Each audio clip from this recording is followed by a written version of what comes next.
Hi friends, എല്ലാവരും സുഖമായിട്ടിരിക്കുന്നല്ലോ അല്ലേ? അപ്പോൾ ഇന്ന് നമുക്കൊരു പപ്പടച്ചോറിൻ്റെ റെസിപ്പി കാണാം കേട്ടോ. വളരെ ടേസ്റ്റി ആയിട്ടുള്ളൊരു പപ്പടച്ചോറാണിത്. ഇത് ഉച്ചയ്ക്ക് ഉണ്ടാക്കി കഴിഞ്ഞ് കഴിഞ്ഞാൽ നമുക്ക് പ്രത്യേകിച്ച് കറികളുടെ ഒന്നും ഒരു ആവശ്യമില്ല. ഈ ഒരു ചോറ് അതുപോലെ ടേസ്റ്റി ആയിട്ടുള്ളതാണ്. അപ്പം ഞാൻ ഈ പപ്പടച്ചോറിന് വേണ്ടിയിട്ട് പപ്പടം ഞാൻ ഇതുപോലെ ഫ്രൈ ചെയ്ത് ഒരു പ്ലേറ്റിലേക്ക് മാറ്റിയിട്ടുണ്ട്.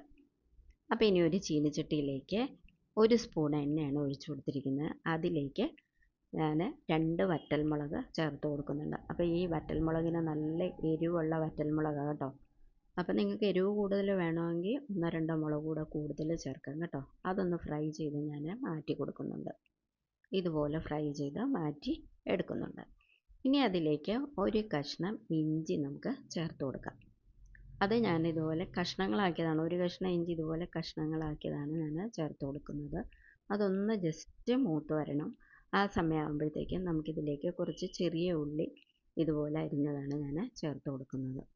അതും കൂടെ നമുക്കതൊന്ന് മൂപ്പിച്ച് എടുക്കാം. ഇതേപോലെ അതൊന്ന് കളറ് മാറി വരുമ്പോഴേക്കും അതിലേക്ക് കുറച്ച് കറിവേപ്പില നമുക്ക് ചേർത്ത് കൊടുക്കാം.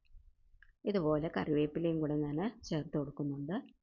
അതും കൂടെ ചേർത്തൊന്ന് മൂത്ത് വരുമ്പോഴേക്കും നമുക്കിത് ചീനച്ചട്ടിയിൽ നിന്ന് മാറ്റി ഇതൊന്ന് തണുത്തതിന് ശേഷം നമുക്ക് ഒരു മിക്സിയുടെ ജാറിലേക്ക് ഇത് ഇട്ട് കൊടുക്കണം. ഇതേപോലെ ചേർത്ത് കൊടുക്കുക. അപ്പോൾ വീഡിയോ കൂട്ടുകാർ കണ്ടുകൊണ്ടിരിക്കുന്ന സമയത്ത് എൻ്റെ ചാനൽ ആദ്യമായിട്ട് കാണുന്നവരുണ്ടെങ്കിൽ ഒന്ന് ലൈക്കും ഹൈപ്പും ചെയ്യണം. അപ്പോൾ ഞാനിത് ഒന്ന് ക്രഷ് ചെയ്ത് ആദ്യം എടുത്തിട്ടുണ്ട്. അതിലേക്ക് ഞാൻ 1/2 കപ്പ് അളവിലുള്ള ചെറിയ തേങ്ങയാണ് ചേർത്ത് കൊടുക്കുന്നത് കേട്ടോ. അതിലേക്ക് കുറച്ച് പുളി പേസ്റ്റ്, ഏകദേശം 1 സ്പൂൺ അളവിലുള്ള പുളിയുടെ പേസ്റ്റും ആവശ്യത്തിന് ഉപ്പും കൂടെ ചേർത്തിട്ട് ഞാൻ ഇതൊന്ന് ക്രഷ് ചെയ്ത് എടുത്തിട്ടുണ്ട്. ഇതേപോലെ ചതച്ച് തന്നെ ഞാൻ എടുത്തിട്ടുണ്ട്. ഇനി അതൊന്നുകൂടെ നമുക്ക് ചതച്ചെടുക്കണം. അപ്പോൾ ഈ ഒരു രീതിക്ക് വേണം ഈ തേങ്ങാക്കൂട്ട് നമുക്ക് കിട്ടാനായിട്ട്. കണ്ടല്ലോ, ഈ ഒരു രീതിക്ക് നമുക്ക് തേങ്ങാക്കൂട്ട് നമുക്ക് അരച്ച് ഞാൻ എടുത്തിട്ടുണ്ട്. അപ്പോൾ ഞാൻ ഒരു പ്ലേറ്റിലേക്ക് പപ്പടം ആദ്യം എടുത്ത് വെച്ചല്ലോ. അത് ഏകദേശം ഒരു 5 പപ്പടം തന്നെ ഞാൻ എടുത്ത് വെച്ചിട്ടുണ്ട്. ഇത് നമുക്ക് നമ്മുടെ കൈ കൊണ്ടൊന്ന് നന്നായിട്ട് പൊടിച്ച് എടുക്കാം. ഇതേ രീതിയിൽ, അതായത് കുറച്ച് കഷ്ണങ്ങൾ കിടക്കണം, ആ ഒരു രീതിയിൽ വേണം നമ്മൾ പൊടിച്ചെടുക്കാൻ. ഇത് ഞാൻ ഈ തേങ്ങാക്കൂട്ടിൻ്റെ കൂടെ ഞാൻ ഇതിടാത്തത്, അതായത് ഈ പപ്പടം വേണേൽ ഇട്ട് നമുക്ക് പൊടിച്ചെടുക്കാം. പക്ഷെ ഞാൻ അത് കഷ്ണങ്ങൾ മൊത്തം പൊടിഞ്ഞു പോകുന്നതുകൊണ്ടാണ് ഞാനിത് കൈ കൊണ്ട് പപ്പടം പൊടിച്ചെടുക്കുക.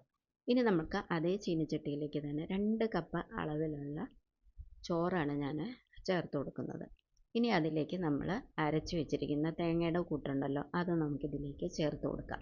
ഇതുപോലെ നമുക്ക് അത് ചേർത്ത് കൊടുത്തതിന് ശേഷം ഇനി അതിലേക്ക് നമ്മൾ പൊടിച്ച് വെച്ചിരിക്കുന്ന നമ്മുടെ പപ്പടത്തിൻ്റെ കൂട്ടുകൂടെ നമുക്ക് ഇതിലേക്ക് ചേർത്ത് കൊടുത്തതിന് ശേഷം നമുക്ക് നന്നായിട്ട് മിക്സ് ചെയ്തെടുക്കാം. അപ്പോൾ ഇത് എത്രത്തോളം മിക്സ് ആക്കാമോ ആ രീതിയിൽ നമുക്ക് മിക്സാക്കി എടുക്കണം. കാരണം ഇത് നന്നായിട്ട് ചോറും പപ്പടവും ഈ തേങ്ങയുടെ കൂട്ടും ഒക്കെ കൂടെ നന്നായിട്ട് പൊതിഞ്ഞ് നിൽക്കത്തക്ക വിധത്തിൽ വേണം നമ്മളിത് മിക്സ് ചെയ്ത് എടുക്കാനായിട്ട്. അപ്പോൾ ഇതിനിടയ്ക്ക് നമ്മൾ ഈ മിക്സ് ചെയ്തതിൻ്റെ ഇടയ്ക്ക് നമ്മൾ നോക്കണം ഇതിന് ഉപ്പോ പുളിയോ ഒക്കെ കുറവുണ്ടോ എന്നുള്ളത്. അത് വേണമെന്നുണ്ടെങ്കിൽ ചേർത്ത് കൊടുക്കാം. ഞാനിത് ചേർത്തത് കറക്റ്റായിരുന്നു. അപ്പോൾ നമ്മുടെ പപ്പടച്ചോറ് ഇവിടെ റെഡിയായി കിട്ടിയിട്ടുണ്ട് കേട്ടോ. അപ്പോൾ ഇത് നമുക്കിനി വേറൊരു പ്ലേറ്റിലേക്ക് മാറ്റി കൊടുക്കാം. അപ്പോൾ ഇത് കണ്ടല്ലോ, ഇത് കാണുമ്പോൾ തന്നെ അറിയാമല്ലോ എത്രത്തോളം ടേസ്റ്റി ആയിട്ടുള്ള ഒരു ചോറാണെന്ന്.